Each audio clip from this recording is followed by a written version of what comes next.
धारावाहिक बालकृष्ण। कभी छूट जाए आपका कोई एपिसोड तो बिल्कुल ना कीजिए फिक्र।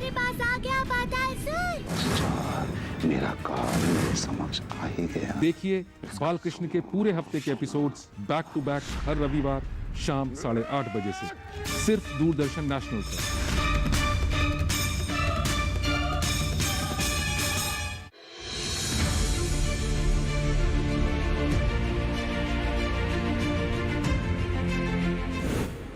क्या आपके मसूड़ों में सूजन है, दांतों में झंझनाहट और जबड़ों के दर्द से है परेशान, दर्द से हो चुके हैं बेहाल, तो ना करें नजरअंदाज।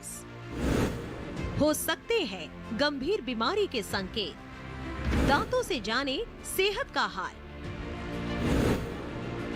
स्वस्थ किसान लाइव इस शनिवार शाम 6 से 7 बजे डीडी किसान पर।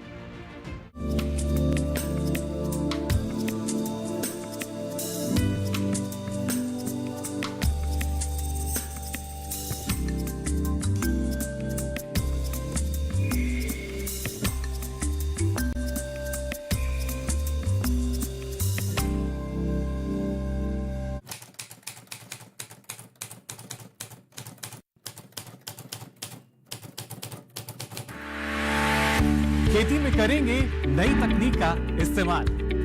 आसान होगा अब आपका काम। माननी होंगी कुछ बातें। ड्रोन से करेंगे खेती।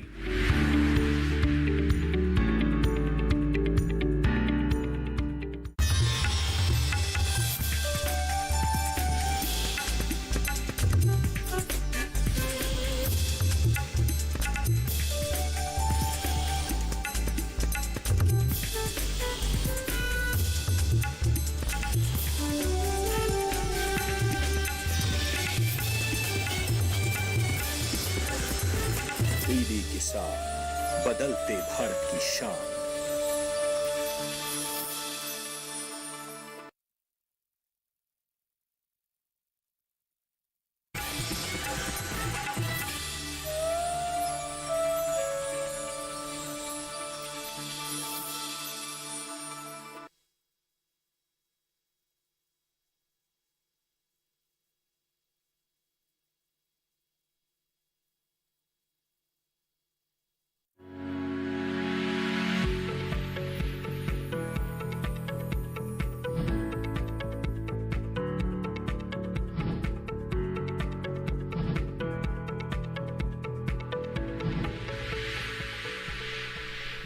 नमस्कार, स्वागत है आप सभी का। आप देख रहे हैं दूरदर्शन किसान कार्यक्रम हेलो किसान में आप सभी का स्वागत है। मैं हूं मोनालिसा। हेलो किसान कार्यक्रम में जैसा कि आप सभी जानते हैं, हम कृषि क्षेत्र से जुड़े हुए किसी न किसी अहम विषय को लेकर आते हैं और हमारे विशेषज्ञ मेहमानों से उस विषय पर विस्तार से चर्चा होती है और तमाम जानकारियां हम हासिल करने की कोशिश करते हैं। आप भी उस विषय के बारे में सवाल पूछ सकते हैं और हमारे खास मेहमान से आप राय ले सकते हैं।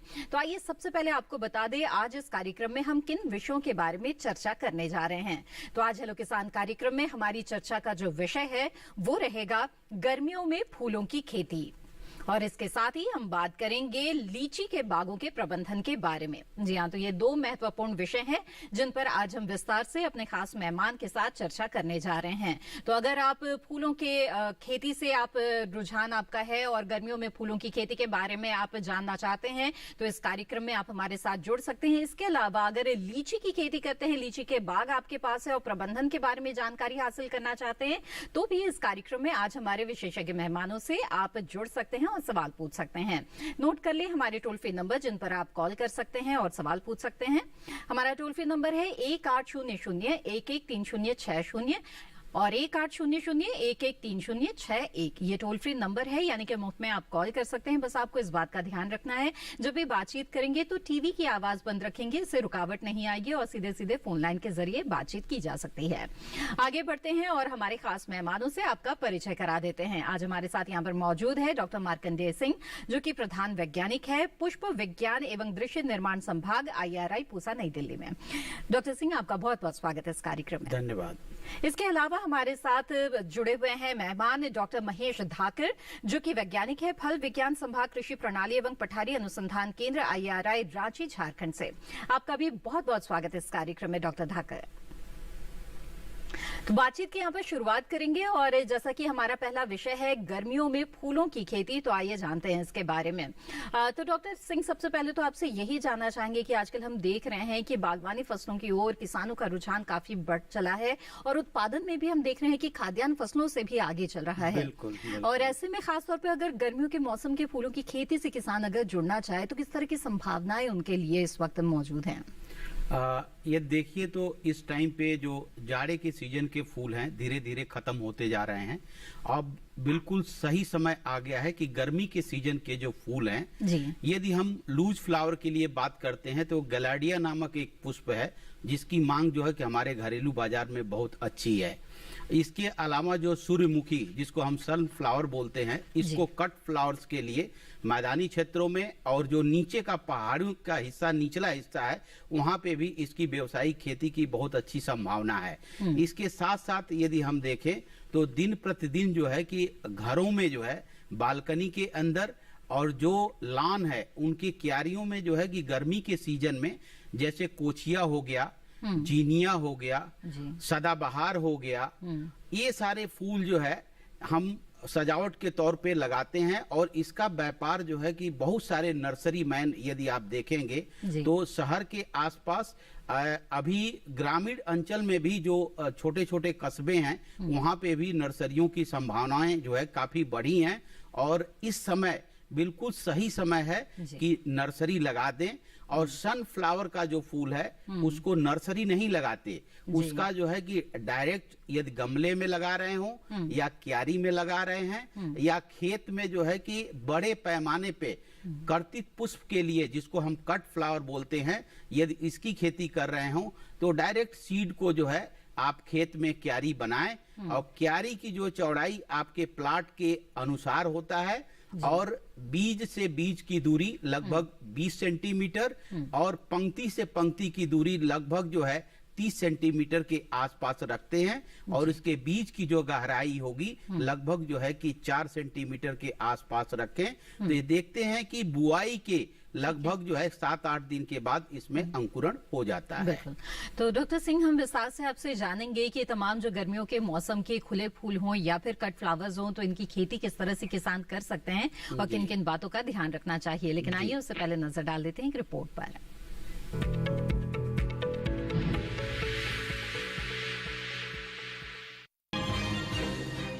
गर्मियों में कई फूलों की खेती की जा सकती है। कुछ पौधे ज्यादा तापमान में अच्छे फूल देते हैं। ऐसे में आप इस समय फूलों की खेती कर सकते हैं। गर्मियों में आप सूरजमुखी लगा सकते हैं। इस मौसम में सूरजमुखी का पौधा बहुत आसानी से बढ़ जाता है। जीनिया का पौधा भी आप लगा सकते हैं। ये काफी रंग बिरंगे फूलों वाला पौधा होता है। सदाबहार भी इस समय लगाया जा सकता है। ये एक ऐसा पौधा है जो काफी लंबे समय तक फूल देता रहता है। गर्मियों में सदाबहार का पौधा काफी तेजी से बढ़ता है। इसके फूल लाल और सफेद रंग के होते हैं, जिनको कई तरह की दवाइयां बनाने में भी इस्तेमाल किया जाता है। कट फ्लावर के लिए गुलदाउदी, गुलाब, ग्लैडियोलस और रजनीगंधा अच्छे माने जाते हैं।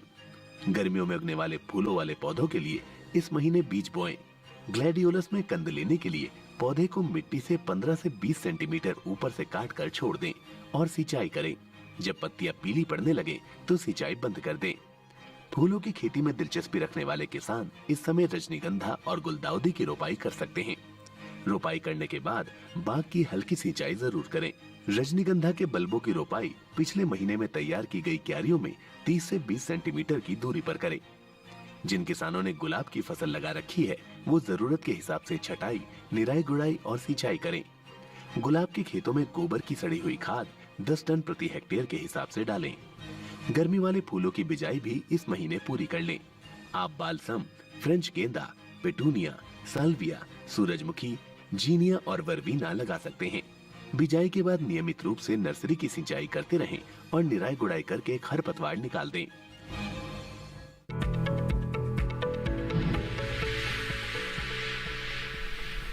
जी हाँ, तो ये रिपोर्ट आपने देखी। आइए अब आगे बढ़ते हैं और लीची के बागों के प्रबंधन के बारे में जानकारी हासिल करते हैं हमारे अगले मेहमान से।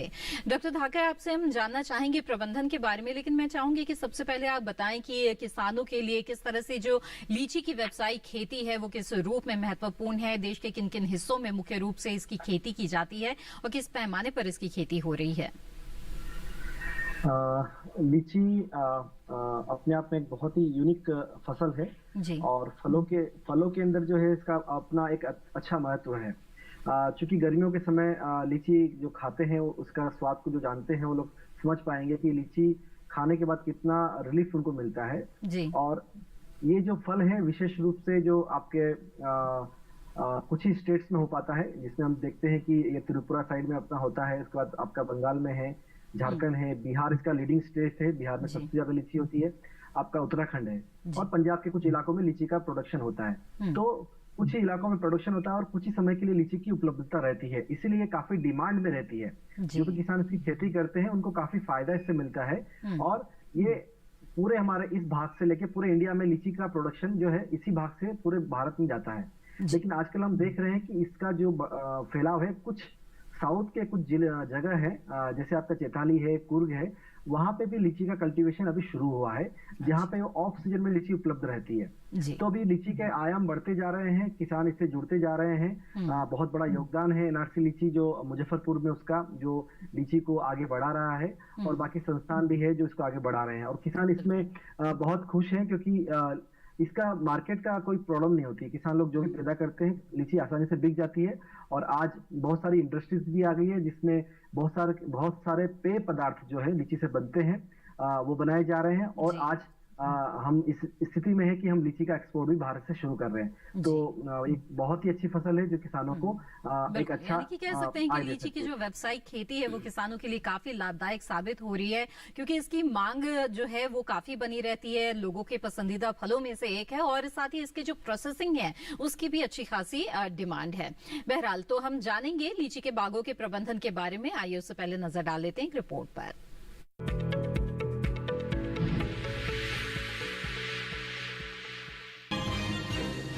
इस महीने लीची में फल लगना शुरू हो जाता है। ऐसे में लीची के बागों में पानी की व्यवस्था करें। साथ ही चूर्णी लासीता रोग से बचने के लिए लीची में कृषि विशेषज्ञों की सलाह से रसायनों का इस्तेमाल कर सकते हैं। लीची के नए बागों की सिंचाई करें। बागों की निराई गुड़ाई और सफाई का काम करें। फल लगने के 1 सप्ताह बाद प्लेनोफिक्स की 2 मिलीलीटर मात्रा को 4.8 लीटर पानी में घोलकर या NAA की 20 मिलीग्राम मात्रा को 1 लीटर पानी में मिलाकर एक छिड़काव करें। इससे फलों को झड़ने से बचा सकते हैं। फल लगने के 15 दिनों बाद बोरिक अम्ल की 2 ग्राम मात्रा को 1 लीटर पानी में घोलकर या बोरेक्स की 5 ग्राम मात्रा को 1 लीटर पानी में मिलाकर 15 दिनों के अंतराल पर 3 छिड़काव करें। ऐसा करने से फलों का झड़ना कम हो जाता है। इससे फल की मिठास बढ़ेगी और फल के आकार व रंग में भी सुधार होगा। साथ ही इससे फल फटने की समस्या भी कम हो जाती है। वहीं अगर फल तोड़ाई और प्रबंधन की बात करें तो फल को गुच्छों में तोड़ें। इस फल को लंबे समय तक स्टोर नहीं किया जा सकता। ऐसे में नजदीकी बाजार में बेचने के लिए तुड़ाई पूरी तरह से पकने के बाद ही करें और दूर के बाजारों में भेजने के लिए इसकी तुड़ाई फल के गुलाबी होने के समय करें। तुड़ाई के बाद फलों को इनके रंग और आकार के अनुसार ग्रेडिंग करें। लीची के हरे पत्तों को बिछाकर टोकरियों में इनकी पैकिंग करें। लीची के फलों को लीची के लिए जरूरी उचित तापमान पर स्टोर करेंगे तो फलों को 8 से 12 सप्ताह के लिए स्टोर किया जा सकता है।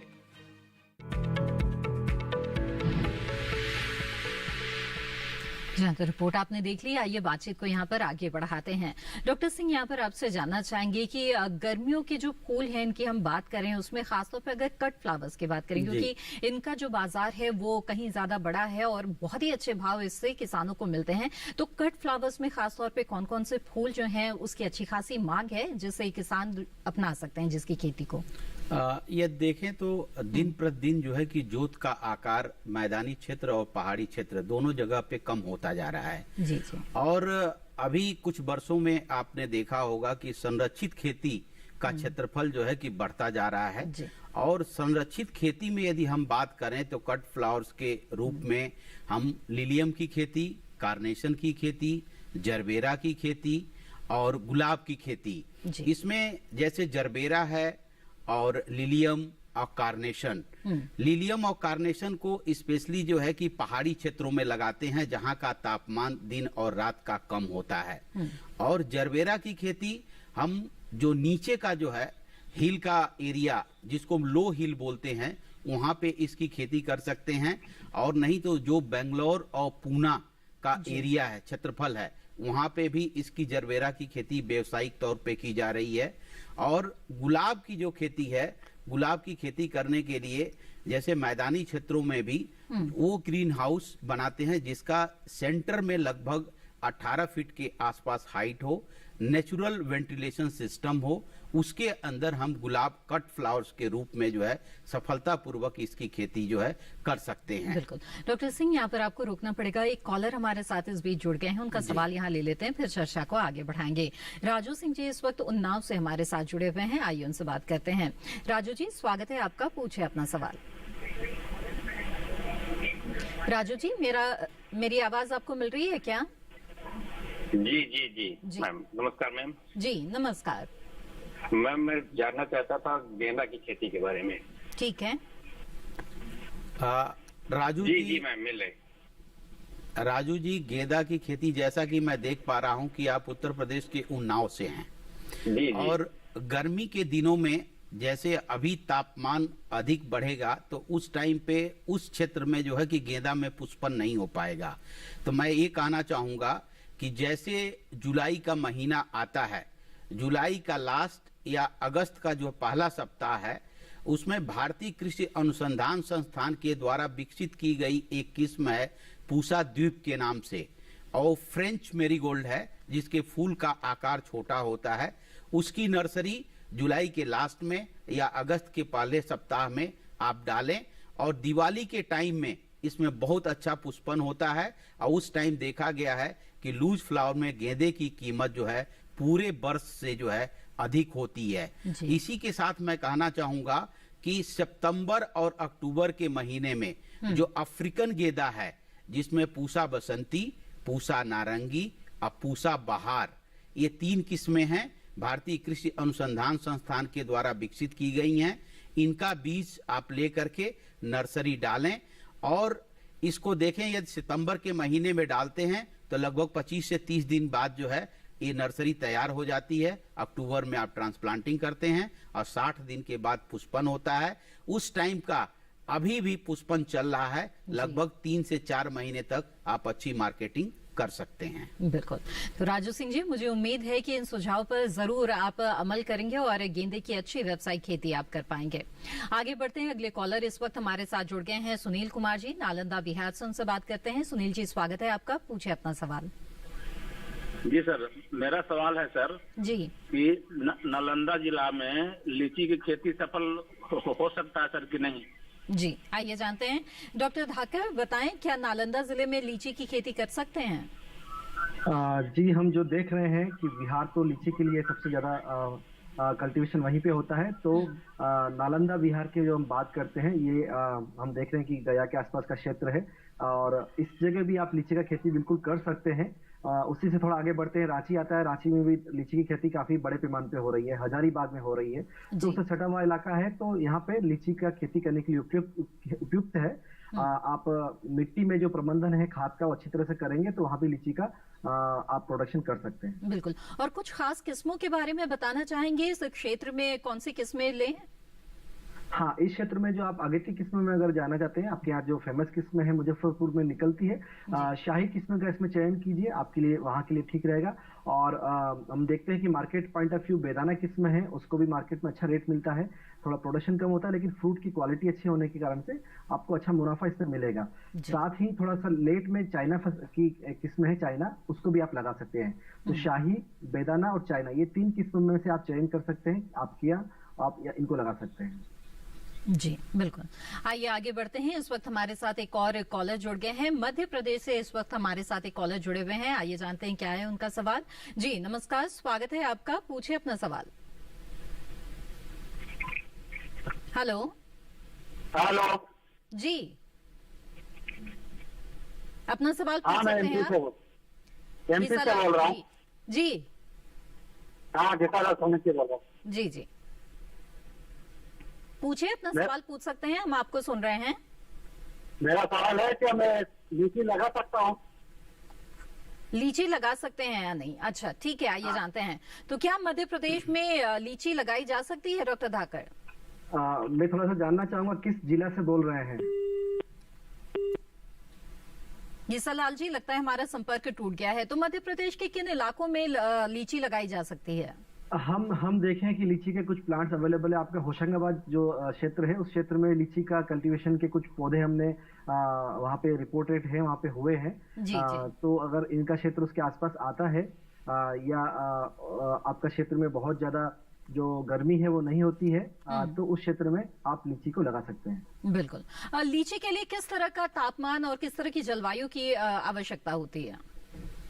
जो हम देखते हैं कि इसके लिए जो सबसे सुटेबल क्लाइमेट हमारे पास में जो है ईस्टर्न इंडिया में, तो बिहार में, झारखंड में, आपका बंगाल में, तो यहाँ पे हम देखते हैं कि अमूमन जो गर्मी है उस समय बहुत ज्यादा गर्मी का प्रकोप नहीं होता। जैसे उत्तर भारत में कई बार देखते हैं, या वेस्ट रीजन हमारा उस समय राजस्थान वगैरह में काफी तापमान बढ़ जाता है, तो वो कंडीशन उसके लिए सुटेबल नहीं होती है।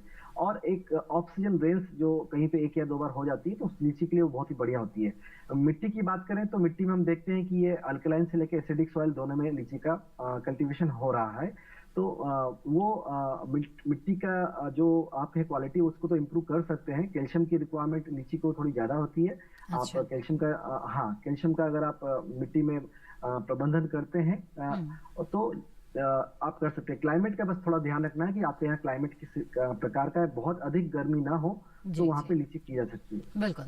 डॉक्टर धाकड़, आपका दोबारा रुख करेंगे, लेकिन इस बीच हमारे साथ एक कॉलर जुड़ गए हैं। नंदस्वरूप मिश्रा जी इस वक्त हमारे साथ बाराबंकी उत्तर प्रदेश से जुड़े हुए हैं। नंदस्वरूप जी, स्वागत है आपका, पूछे अपना सवाल। जी नमस्कार। मैं जानना ये चाहता हूँ, तो हम खेती कहते हैं, तो ऐसी प्रजाति को काम क्या करें कि जो हमारा फूल गीला भी बिक जाए? अगर फूल मार्केट में हमको नहीं मिला तो सुखा के बेचे तो हमको अच्छा पैसा मिलेगा। तीसरी चीज, हम चित्र बना सके, उससे जल भी बना सके कि हमारा फूल चारों तरफ से पैसा दे। जी हाँ मिश्रा जी, जैसा कि मैं सुन पाया हूँ कि आप ये कह रहे हैं कि यदि हमारा फूल ना बिक पाए तो मैं सुखा करके भी उसको बेच सकूं। तो इसके लिए मैं ये कहूंगा कि आप गुलाब की खेती कीजिए, और गुलाब की खुले खेत में खेती कीजिए, लूज फ्लावर प्रोडक्शन के लिए कीजिए। तो इसमें देखा गया है कि यदि गुलाब जो है, वैसे तो जो है कि मार्केट में जो है कि इतनी ज्यादा डिमांड होती है। आप बाराबंकी के हैं, लखनऊ में काफी डिमांड है, और बाराबंकी साइड से, लखनऊ साइड से जो है कि गुलाब के फूल कट फ्लावर के रूप में भी और लूज फ्लावर के रूप में भी दिल्ली गाजीपुर मार्केट आता है। और इसमें जब आपका प्रोडक्शन बहुत ज्यादा हो और उस टाइम पे यदि मार्केट में जो है कि लूज फ्लावर आपका फ्रेश न बिक पाए, इसकी पंखुड़ी को बेच करके भी, सुखा करके भी आप बेच सकते हैं। और कुछ लंबे समय तक के लिए भी इसके पंखुड़ी को सुखाने के बाद आप स्टोर कर सकते हैं। जब आपको उचित मूल्य मिले उस टाइम पे इसको आप बेचें। जी नंदस्वरूप जी, मुझे उम्मीद है कि आपके सवाल का जवाब मिल गया होगा। आगे बढ़ते हैं। इस वक्त हमारे साथ एक कॉलर जुड़ गए हैं, पीयूष जी बड़ोदरा से। आइए उनसे बात करते हैं। जी पीयूष जी, स्वागत है आपका, पूछे अपना सवाल। पीयूष जी, मेरी आवाज मिल रही है क्या आपको? पीयूष जी, आपसे ये गुजारिश करेंगे कि टीवी की आवाज बंद कर दें, इससे बातचीत में रुकावट आएगी, देरी होगी। हेलो हेलो जी। हेलो पीयूष जी, कृपया टीवी की आवाज बंद कर दीजिए। हाँ जी, मैं बड़ौदा से बोल रहा हूँ, गुजरात से। जी, टीवी की आवाज बंद कर दें, अपना सवाल पूछें। बड़ौदा गुजरात से बात कर रहा हूँ। मैं ये जानना चाहता है, गुजरात में लीची की खेती की जा सकती है कि नहीं की जा सकती है? अच्छा, आइए जानते हैं। डॉक्टर धाकड़ बताएं। गुजरात में ऐसे हम देखते हैं कि कोई रिपोर्टेड एरिया नहीं है कि जहाँ पे हम सुने हैं कि लीची की खेती हो रही है।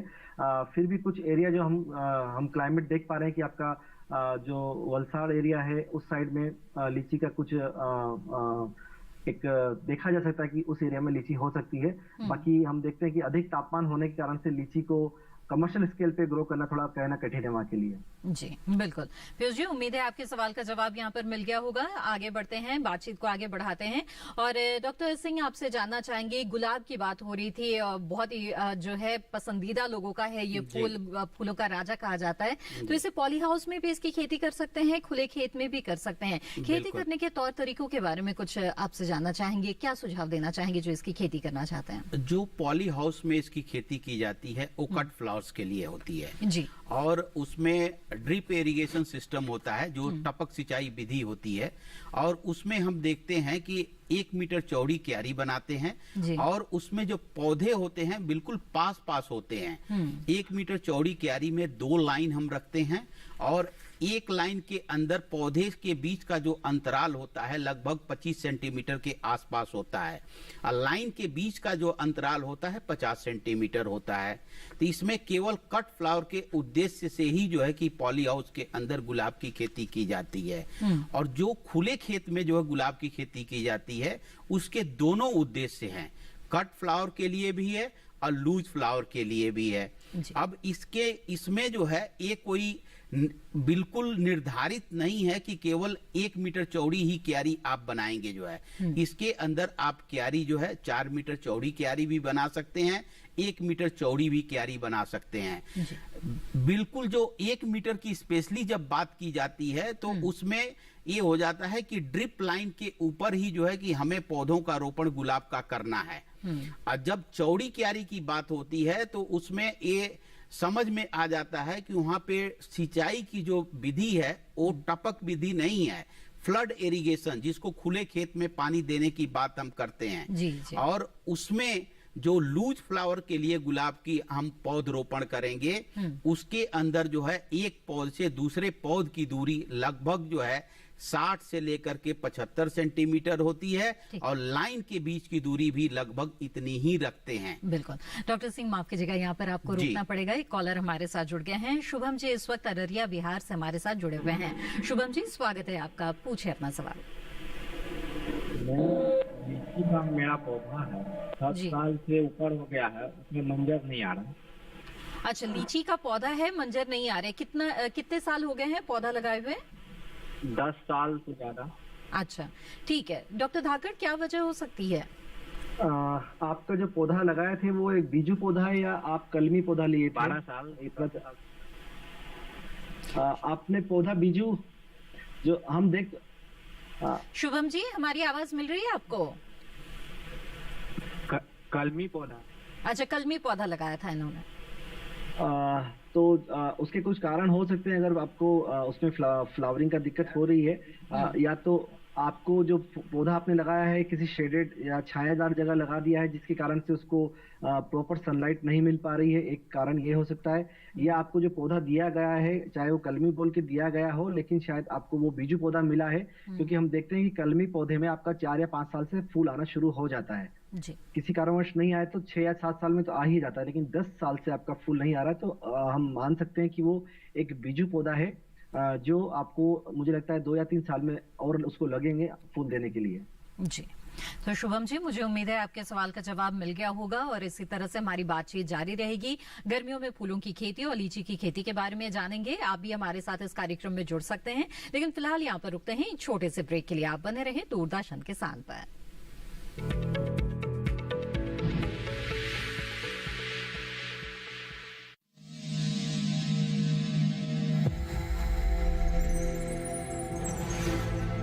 आत्मनिर्भर किसान भारत की शान। उत्पादन में आत्मनिर्भर होने के साथ साथ फसल की कटाई के उपरांत उपज की हानि को रोकने, ग्रामीण क्षेत्रों में रोजगार सृजन करने और बीज से बाजार तक के विजन को मजबूती देने के उद्देश्य से 1 वर्ष पूर्व माननीय प्रधानमंत्री श्री नरेंद्र मोदी जी ने एक महत्वाकांक्षी केंद्रीय योजना एग्रीकल्चर इंफ्रास्ट्रक्चर फंड की शुरुआत की।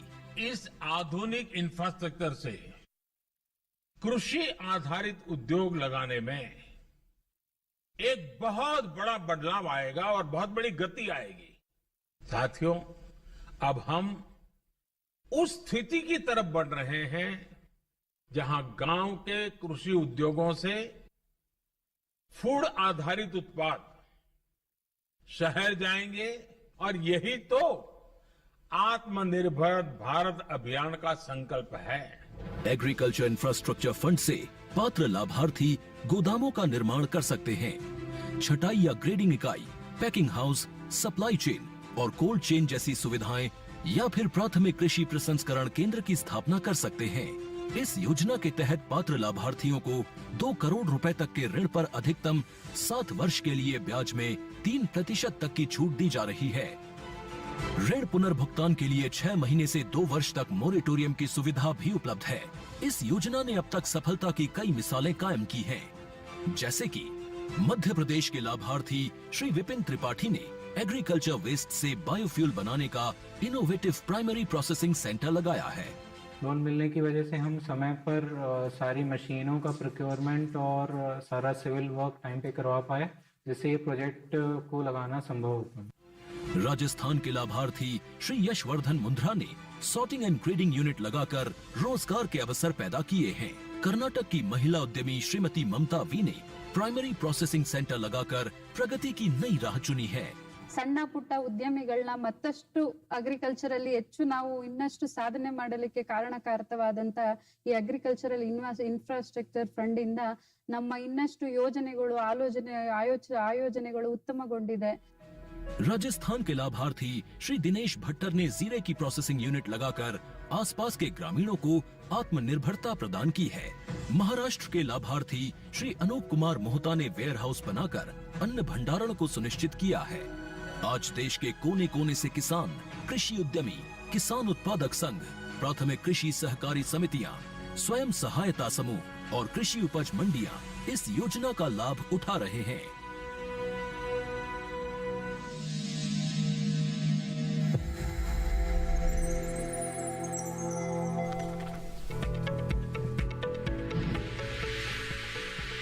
अगर आपके पास है तो आप हमारे साथ इस कार्यक्रम में जुड़ सकते हैं, हमारे टोल फ्री नंबर पे कॉल कर सकते हैं। इस वक्त हमारे साथ एक कॉलर जुड़े हुए हैं, आइए उनसे बात करते हैं। इस समय राकेश जी सीतापुर उत्तर प्रदेश से हमारे साथ जुड़े हुए हैं। राकेश जी, स्वागत है आपका, पूछे अपना सवाल। हेलो मैम, नमस्कार। जी नमस्कार।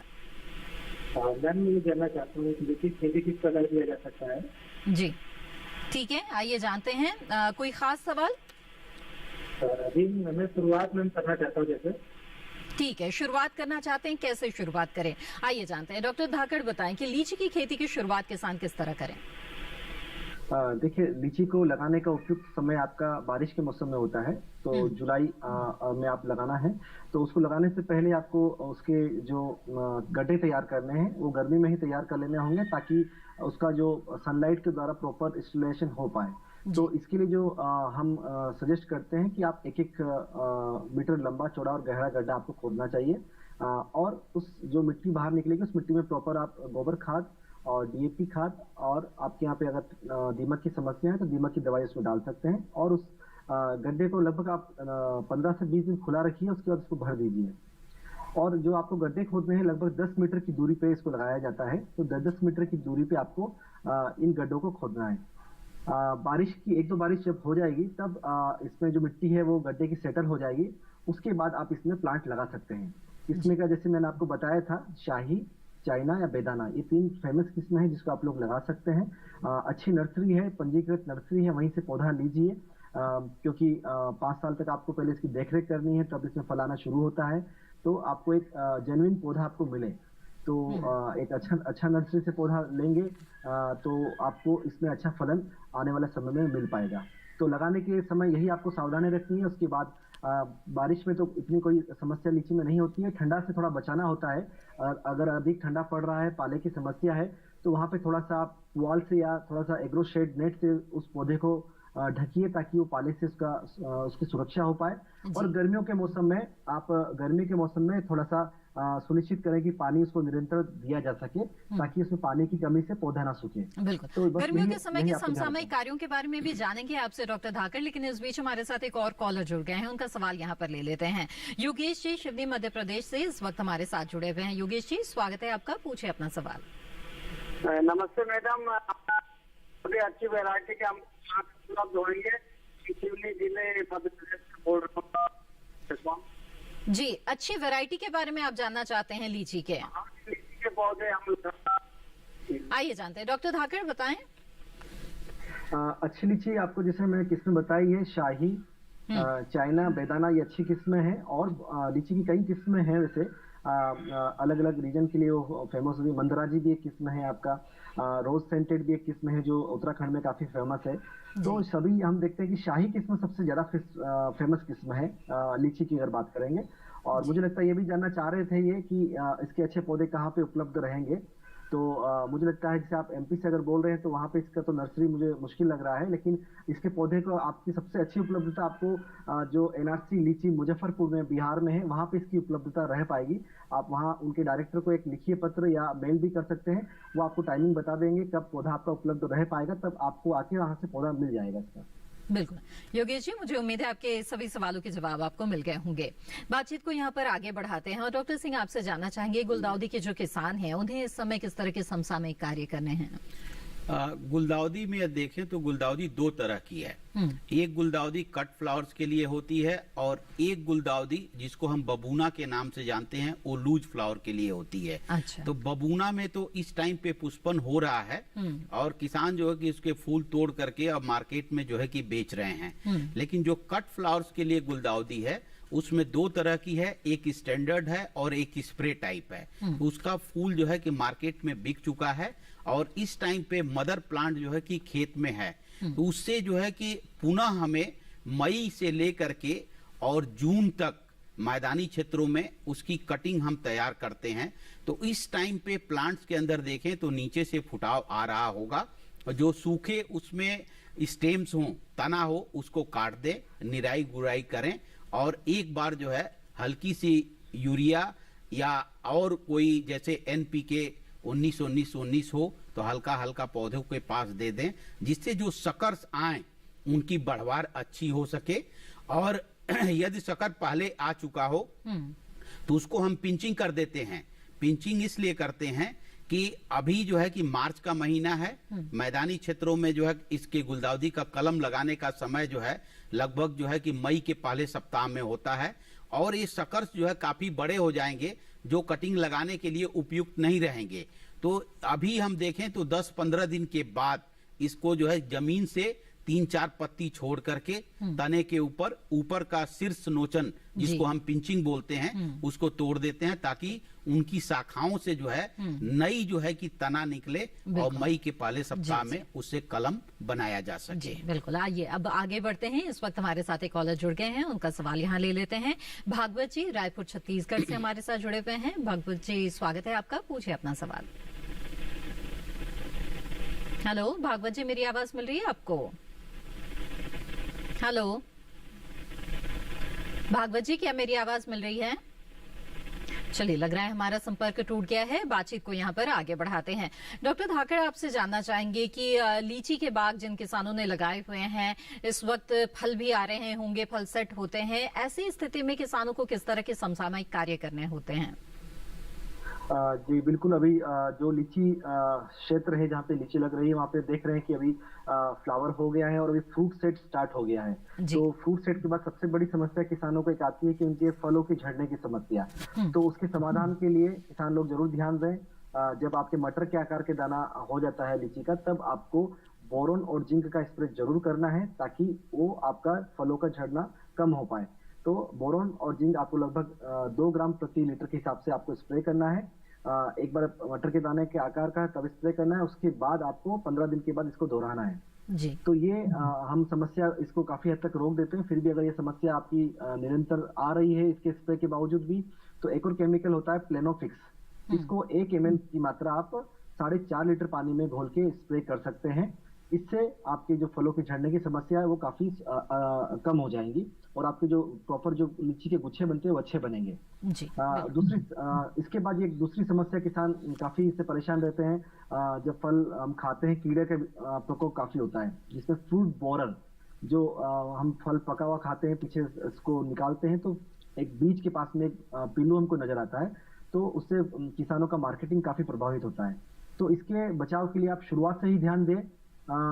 इसका जो पिल्लू होता है वो आपकी शाखाओं में भी उसको बोर करता है, तो शाखा में भी बोर करेगा और फल में भी करेगा। तो शाखा में ये इसका लाइफ साइकिल लगभग सितंबर के समय ये ज्यादा प्रकोप करता है। तो उस समय आप थायोक्लोरपिड या इमिडाक्लोरपिड का 0.5 ml पर लीटर के हिसाब से आप स्प्रे करेंगे सितंबर में, और इसका वापस से एक स्प्रे दोहराएंगे 15 दिन के बाद में।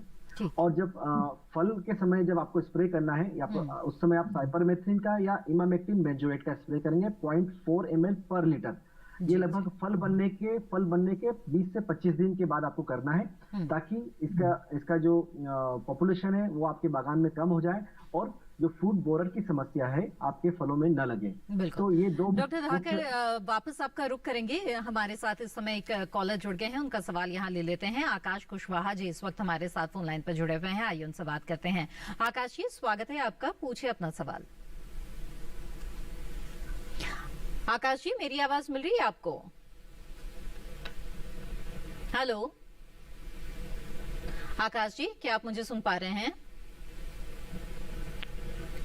चलिए, लग रहा है हमारा संपर्क नहीं हो पा रहा है। यहाँ पर बातचीत को आगे बढ़ाएंगे, लेकिन इस बीच हमारे साथ एक और कॉलर जुड़ रहे हैं, आइए बात करते हैं उनसे। जी नमस्कार, स्वागत है। बताइए क्या नाम है आपका और कहां से कॉल कर रहे हैं? हेलो हेलो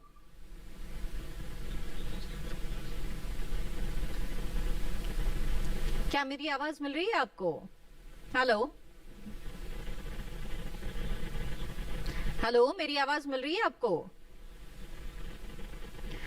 भूलू जी इस समय महाराष्ट्र से हमारे साथ जुड़े हुए हैं। भूलू जी, मेरी आवाज मिल रही है आपको? हेलो,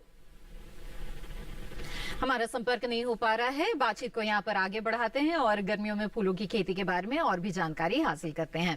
तो डॉक्टर सिंह, अब आपसे जानना चाहेंगे हम रजनीगंधा के बारे में। ये भी बहुत ही अहम फूल है और बहुत अच्छी इसकी मांग भी रहती है, और रजनीगंधा से कई तरह के उत्पाद भी बनते हैं। तो मैं चाहूंगी कि इसके बारे में बताएं कि किसान इस समय किस तरह से इसकी खेती करें। रजनीगंधा का जो ट्यूबर है, किसान हमें लग रहा है कि फरवरी के महीने में, जनवरी के लास्ट से लेकर के फरवरी के मध्य में जो है कि निकाल लिए होंगे, और निकालने के बाद 1 महीने जो है कि इसको छाये में सुखाते हैं। और इसमें 3 तरह के ट्यूबर होते हैं। एक ट्यूबर होता है जो ओल्ड ट्यूबर, जो बिल्कुल मोटा होता है, और उसके चारों तरफ जो है कि कुछ मध्यम आकार के ट्यूबर होते हैं और कुछ जो है बिल्कुल छोटे होते हैं। तो जो मध्यम आकार के ट्यूबर होते हैं, जो फिंगर के साइज का हम कह सकते हैं कि उसकी मोटापा होती है, उसी को जो है हम उपयुक्त जो है कि पौध सामग्री मानते हैं। और ये टाइम है कि बहुत सारे किसान भाई जो है कि इसके ट्यूबर्स को खेत में लगा चुके हैं, और यदि जो नहीं लगाए हों, लगाने में इच्छुक हों, तो बिल्कुल इस समय लगा दें। खेत की अच्छी तरह से तैयारी करें, वैसे ही करते हैं जिस तरह से हम आलू के लिए खेत को तैयार करते हैं। अच्छा। और इसमें लगभग 4 से 5 मीटर चौड़ी क्यारी, सुविधा अनुसार जो है कि इसकी लंबाई 10 मीटर भी रख सकते हैं, 20 मीटर भी रख सकते हैं। 2 क्यारियों के बीच में बंड देते हैं, और इसमें ट्यूबर से ट्यूबर के बीच का जो फासला हम रखेंगे लगभग 1 फीट के आसपास रखें, और पंक्ति से पंक्ति के बीच का वही फासला लगभग 40 सेंटीमीटर के आसपास रखते हैं। और हम देखते हैं कि जो इस टाइम पे ट्यूबर लगेगा, अभी बरसात का जब सीजन आएगा तो इसमें अच्छी तरह से पुष्पन होने लगेगा। और इसमें आप खेत की तैयारी करते समय अच्छी तरह सड़ी हुई गोबर की खाद जो है कि उसमें जरूर डालें, और DAP और MOP और SSP, इस तीनों को भी खेत की तैयारी के समय ही डाल दें। इस तरीके से यदि आप करेंगे तो जो उसमें पुष्पन की जो गुणवत्ता होगी और जो पुष्प की डंडी की लंबाई और कली का आकार होगा वो अच्छा आएगा। जी, आइए आगे बढ़ते हैं, और इस वक्त हमारे साथ भोलू जी महाराष्ट्र से जुड़ गए हैं, उनसे बात करते हैं। भोलू जी, स्वागत है आपका। क्या मेरी आवाज मिल रही है आपको? ठीक है। जी, अपना सवाल पूछ सकते हैं आप। टीवी की आवाज बंद कर दे भोलू जी, बातचीत में रुकावट आती है इससे।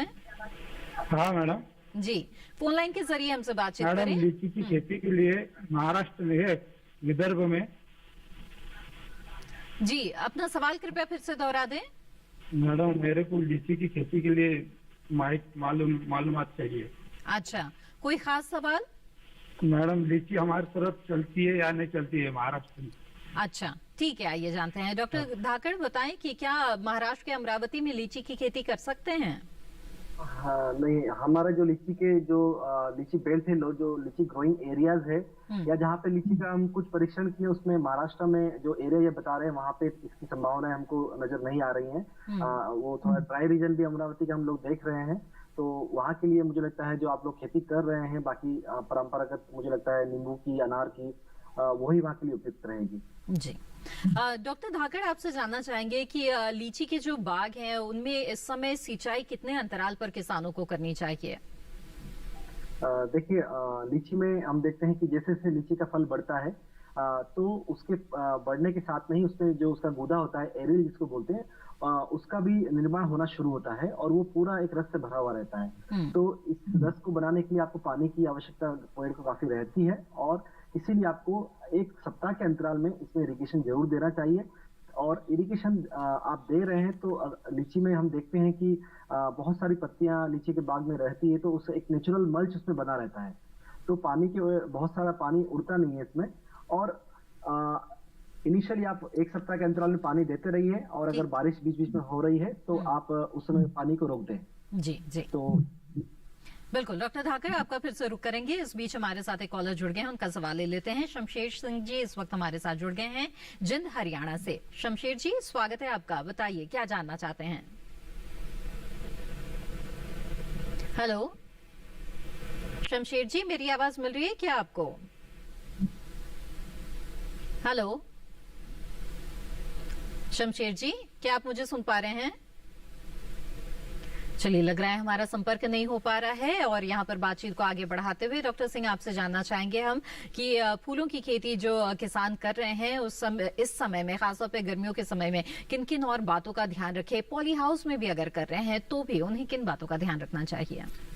इस टाइम पे एक तो जो है कि यदि हम देखें तो गुलाब के ऊपर जो है कि लाल मकड़ी का प्रकोप होता है। अच्छा। और उसके बचाव के लिए चाहे पॉली हाउस में हो, चाहे जो है कि खुले खेत में हो, तो क्योंकि गर्मी में जो है कि आर्द्रता, जो ह्यूमिडिटी है वो कम हो जाती है, तापमान अधिक बढ़ जाता है, तो इससे निजात पाने के लिए सबसे तो पहले पहचानना है कि मकड़ी का प्रकोप यदि प्लांट के ऊपर है तो कैसे हम गुलाब के पौधों को पहचाने जो है। तो उसमें देखा गया है कि ऊपर जो क्लोरोफिल, जिसके कारण पत्तियों का रंग हरा होता है, अब माइट जो लाल मकड़ी है पत्ती के निचले सतह पे होती है, उसके जूस को जो है कि सक कर लेती है, अब पत्ती का रंग भूरा हो जाता है। और जब बहुत ज्यादा विकट इसका प्रकोप होता है तो पौधों के ऊपर जाला बना देता है। और इससे बचाव के लिए माइट्स को मारने के लिए हिलफोल या डाइकोफोल 1 ml प्रति लीटर पानी में डाल करके छिड़काव करें। ये 15 लीटर की टंकी है तो 15 ml दवा डालें। और 15 दिन के अंतराल पे दूसरी दवा है ओमाइट। ओमाइट का जो डोज होगा, 15 लीटर की ये टंकी है तो 5 ml दवा डालें और उसको छिड़काव करें। छिड़काव करते समय सावधानी ये देनी है कि पत्ती के ऊपरी सतह पे और पत्ती के निचली सतह पे, ऊपर और नीचे दोनों ही दवा जाना चाहिए, जिससे कीड़ा जो है मर जाए। इसके साथ साथ गर्मी में, जैसे अभी बात हो रही थी सिंचाई की, तो गर्मी में खुले खेत में जो फूलों की खेती हो रही है और चाहे जो है संरक्षित खेती हो रही है, उसमें जो है आपको संरक्षित खेती में तो ड्रिप लाइन से दिन में 2 बार पानी देने की जरूरत पड़ती है, क्योंकि उसी के साथ साथ खाद भी जाता है। खुले खेत में यदि पानी आप फ्लड इरिगेशन दे रहे हैं तो ये देखा गया है, चाहे रजनीगंधा की खेती हो, चाहे आपका सनफ्लावर की खेती हो, चाहे जितने भी सीजनल समर सीजन के हैं, चाहे कोचिया है, परचुलाका है, जीनिया है, ये सारों को जो है कि सिंचाई आपको लगभग 1 सप्ताह पे जो है कि आपको कर देना चाहिए। बिल्कुल। चलिए, इसी तरीके से हम फूलों की खेती के बारे में और लीची की खेती के बारे में जानकारी हासिल करेंगे, लेकिन फिलहाल हेलो किसान कार्यक्रम में वक्त हो गया है एक और छोटे से ब्रेक का। जल्द हाजिर होंगे, आप बने रहें दूरदर्शन किसान पर।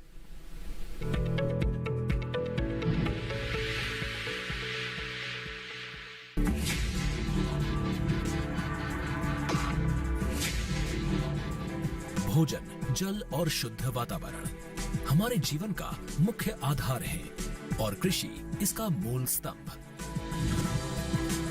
पिछले 60 वर्षों में विज्ञान आधारित कृषि का व्यापक प्रसार हुआ है।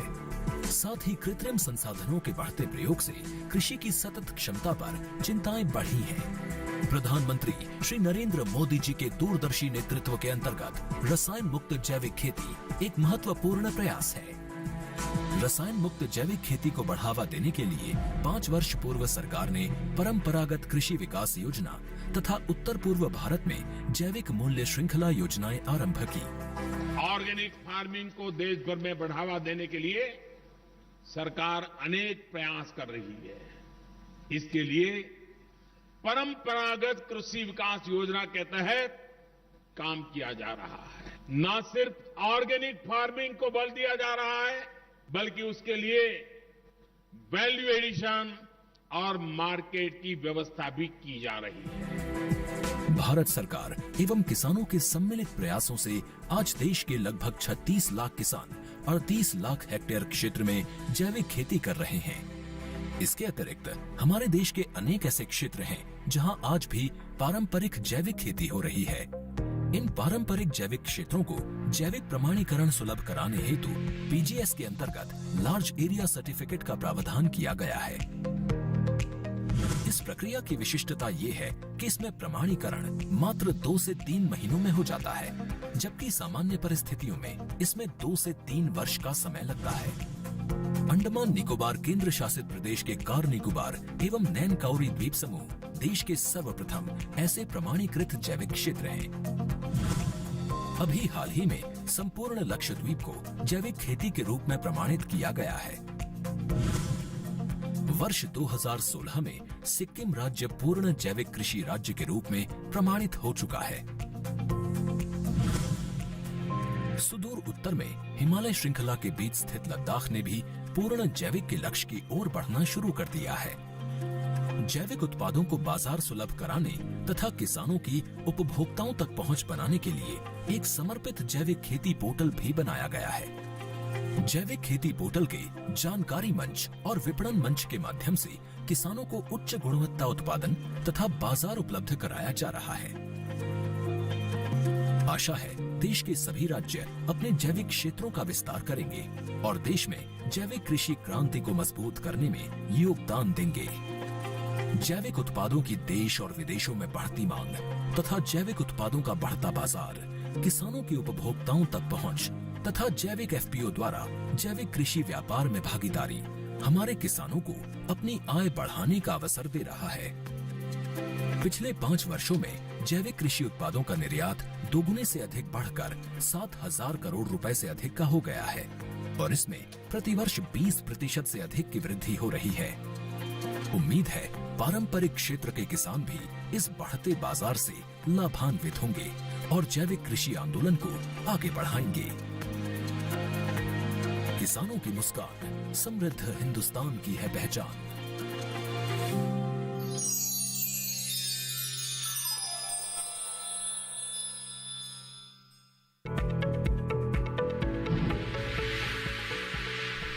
ब्रेक के बाद आप सभी का फिर से स्वागत है। आप देख रहे हैं कार्यक्रम हेलो किसान। आज इस कार्यक्रम में हम गर्मियों में फूलों की खेती और लीची के बागों के प्रबंधन के बारे में बातचीत कर रहे हैं। इस वक्त हमारे साथ एक कॉलर जुड़े हुए हैं, आइए उनका सवाल ले लेते हैं। सुशांत कुमार पटनायक जी इस वक्त ओडिशा से हमारे साथ जुड़े हुए हैं। सुशांत जी स्वागत है आपका, पूछे अपना सवाल। काले गुलाब की खेती के बारे में जानना था। अच्छा ठीक है, आइए जानते हैं। जी डॉक्टर सिंह क्या सुझाव देंगे इन्हें आप? सुशांत जी एक चीज मैं कहना चाहूंगा कि गुलाब की खेती जो विंटर के सीजन में कट फ्लावर्स के रूप में होती है, उसमें एक किस्म है ताजमहल के नाम से। ताजमहल का फूल जब आप काट करके कोल्ड स्टोरेज के अंदर रखते हैं तो लो टेम्परेचर पे देखा गया है कि जो पंखुड़ी का आउटर पोर्शन है, बाहरी हिस्सा है, वो ठंडे तापमान पे जो न्यूनतम तापमान 4 डिग्री सेंटीग्रेड के आसपास होता है तो उस पे यदि हम स्टोर करते हैं तो वो काला हो जाता है। लेकिन जब हम रूम टेम्परेचर पे उसको डेकोरेशन के लिए रखते हैं तो पुनः उसका रंग जो है, जो ओरिजिनल रंग उसका लाल है, उसमें परिवर्तित हो जाता है। तो ये हम कह सकते हैं कि हमारे देश में जो है काले गुलाब की किस्म जो है अभी विकसित नहीं है या बाहर से भी आयातित नहीं है जो है। जी सुशांत जी, उम्मीद है आपके सवाल का जवाब मिल गया होगा। आइए डॉक्टर धाकर का भी रुख करते हैं और उनसे बातचीत करते हैं। इस वक्त हमारे साथ एक कॉलर जुड़ गए हैं, पहले आइए कॉलर का सवाल ले लेते हैं। जी नमस्कार, स्वागत है आपका, बताइए अपना नाम और कहाँ से कॉल कर रहे हैं? Ma'am Rahul Nakpure from Balaghat. जी राहुल जी बताइए क्या सवाल है आपका?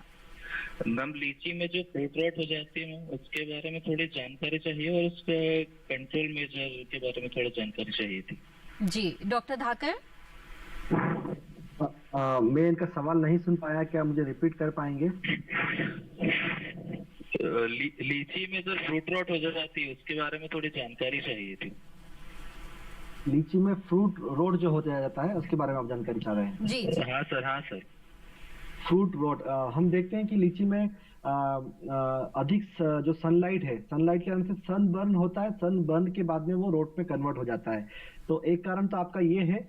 दूसरा कारण जो हम फ्रूट बोरर के बारे में बात किए थे, उसके कारण भी हम कई बार देखते हैं कि बीज में अगर वो कीड़ा छेद कर देता है तब भी आपका रोटिंग हो सकता है। तो अधिक सनबर्न को रोकने के लिए आजकल टेक्नोलॉजी आ गई है। आपको लीची की अगर खेती करना है, अच्छी क्वालिटी लीची निकालना है, तो आपको उसमें बैगिंग जरूर कीजिए। उसमें आपका बैगिंग मटेरियल आपका उपलब्ध रहता है। इसमें जो आपका नॉर्मल बैग्स, इसके बैगिंग के बैग्स आते हैं पॉलीप्रोपाइलिन के, उसको आपको लगभग 25 से 30 दिन के बाद जो गुच्छे हैं उनको आप उन पॉलीप्रोपाइलिन बैग से, या चाहे वो लाल रंग का हो या सफेद रंग का हो, उससे आपको बांधना होगा, ताकि जो सूरज की रोशनी है वो आपके जो लीची का छिलका है उसके ऊपर डायरेक्ट ना पड़े, जिससे कि वो फटे ना और उसके अंदर जो पल्प है वो आपका सड़े भी ना।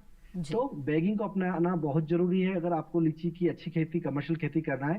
साथ ही अगर जो हम बताएं फ्रूट बोरर के कारण से अगर ये हो रहा है, तो आप जैसे बताए थे हम साइपरमेथ्रिन या इमामेक्टिन बेंजोएट का आपको स्प्रे करना है फ्रूट सेट के 25 से 30 दिन के बाद, लगभग 0.4 ml पर लीटर के हिसाब से। जी जी बिल्कुल। तो राहुल जी, मुझे उम्मीद है आपके सवाल का जवाब मिल गया होगा। और डॉक्टर महेश धाकड़, आप लगातार हमारे साथ जुड़े रहें और बहुत ही अहम जानकारी आपने लीची की खेती के बारे में दी है। आपका बहुत बहुत धन्यवाद। धन्यवाद जी।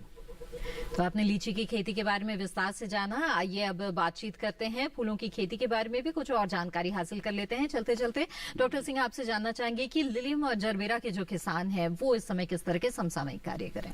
जो जरबेरा के किसान हैं, जैसे पॉली हाउस के अंदर इसकी खेती कर रहे हैं, ये देखा गया है कि जैसे तापमान बढ़ता है, जरबेरा की जो पुरानी पत्तियां होती हैं वो पीली पड़ती जाती हैं और उसकी हर पत्ती जो है कि एक फूल की डंडी जो है कि उत्पादित करती है। तो उसमें वो डंडी को काटे नहीं, उसको खींच करके निकालें। इससे ये होता है कि नई पत्ती का जो है कि निजात होता है और उसमें पुष्पन की जो संख्या है वो अधिक हो जाती है। और जो लिलियम के किसान हैं, यदि उसके आप फ्लावर्स को बेच चुके हैं, पत्तियां पीली पड़ रही हैं, तो इसका मतलब ये हो गया कि उसका जो बल्ब है निकालने के योग्य हो गया है। जमीन से आप निकालें और इसके जड़ को बिल्कुल न तोड़ें, उसको साफ करें, तने को बल्ब से अलग करें, पानी से उसको धुलें और मैंकोजेब या बायोस्टीन हो 2 ग्राम प्रति लीटर के हिसाब से आप प्लास्टिक के कंटेनर में, लोहे के कंटेनर में नहीं, घोल बनाएं और इसमें 45 मिनट से लेकर के 1 घंटे तक के लिए बल्ब को आप रख दें। इसमें कोई भी यदि फंगस जो जमीन से बल्ब के पास संपर्क में होगा तो वो मर जाएगा। फिर उसको छाया में सुखा करके कोकोपीट हो या लकड़ी का बुरादा हो, उसमें जो है 4-5 लेयर में आप रख करके कोल्ड स्टोरेज में 4 डिग्री तापमान पे रख देते हैं। तो लगभग जो है एशियाटिक या एले लिली लगभग 12 सप्ताह में इसकी डॉर्मेंसी ब्रेक हो जाती है और ओरिएंटल हाइब्रिड लिली के जो बल्ब होते हैं उसमें 14 सप्ताह के अंदर जो है इसकी डॉर्मेंसी ब्रेक हो जाती है। अब पुनः खेत में लगाने के लिए ये तैयार हो जाता है। डॉक्टर मार्कंडेय सिंह, आपने भी लगातार हमारे साथ जुड़ के बहुत ही अहम जानकारियां हमें दी है। आपका भी बहुत बहुत धन्यवाद। धन्यवाद। तो आज आपने विस्तार से जाना कि गर्मियों में फूलों की खेती किस तरह से करें, चाहे वो कट फ्लावर्स हो या फिर खुले फूल हो, खुले खेत में हो या फिर पॉली हाउस में। तो आपने जाना तमाम बातों के बारे में। आइए आगे बढ़ते हैं और बता दें आपको हेलो किसान के अगले विषय के बारे में। जैसा कि आप सभी जानते हैं, हेलो किसान में हर दिन अलग अलग विषय लेकर आते हैं। अगला विषय होगा किसान उत्पादक संगठन और आम के बागों की फसल के समय देखभाल। जी हाँ, तो ये विषय है जो अगले विषय है हेलो किसान के। इस बीच आप अपने सवाल हम तक पहुंचा सकते हैं। आप हमें ईमेल कर सकते हैं हमारे जो आपके सवाल है वो भेजने के लिए। हमारा ईमेल आईडी है hellokisan2015@gmail.com। इसके अलावा फेसबुक के जरिए भी आप हमसे जुड़े रह सकते हैं। हमारे फेसबुक पेज पर जाने के लिए हिंदी में टाइप करें हेलो किसान। इसके साथ ही वहां भी आप अपने सवाल हम हम तक पहुंचा सकते हैं। और दूरदर्शन किसान के कॉल सेंटर नंबर पर भी आप कॉल कर सकते हैं। हमारा टोल फ्री नंबर है 1800-113060। सोमवार से शनिवार सुबह 6 बजे से रात 10 बजे के बीच कॉल करके आप अपने सवाल दर्ज करा सकते हैं। इसके अलावा दूरदर्शन किसान के यूट्यूब चैनल पर आप हेलो किसान कार्यक्रम दोबारा देख सकते हैं। इसके लिए टीवी स्क्रीन पर दिखाए जा रहे इस QR कोड को स्कैन करें। हेलो किसान की आज की कड़ी में बस इतना ही। हमें दीजिए इजाजत। आप बने रहें दूरदर्शन किसान पर। नमस्कार।